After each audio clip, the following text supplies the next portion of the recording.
Kemunculan virus SARS-CoV-2 varian Delta di Indonesia tidak terprediksi sebelumnya. Hal tersebut diakui Presiden Joko Widodo. Hingga Mei, kondisi kasus COVID-19 sudah mulai turun yang diikuti mulai naiknya laju pertumbuhan ekonomi. Namun tanpa terprediksi muncul varian jenis baru dari corona, yakni varian Delta. Jenis baru dari corona ini muncul di India yang kemudian muncul di seluruh negara di dunia sehingga ekonomi global pun juga tergoncang. Hal serupa terjadi di Indonesia saat virus Delta ini muncul, kasus positif menjadi naik secara drastis.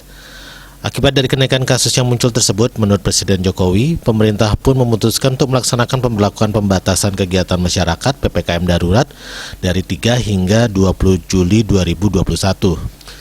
Presiden Jokowi pun menyebut angka kasus terkonfirmasi positif di Pulau Jawa dan Bali mulai turun, tetapi di luar Jawa jumlah kasus justru naik, yang menunjukkan penularan varian Delta sangat cepat. Presiden menegaskan bahwa pernyataannya ini bukan untuk menakut-nakuti, tapi belum ada yang dapat memprediksi kapan pandemi COVID-19 dapat berakhir. Pemerintah menurut Presiden Jokowi tidak memilih opsi lockdown karena belum tentu memberikan solusi bagi masalah COVID-19.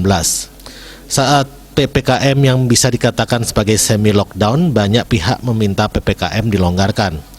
Lockdown itu juga belum bisa menjamin permasalahan bisa selesai. Namun Presiden Jokowi menargetkan pada akhir 2021, vaksinasi kepada 70% penduduk Indonesia dapat selesai.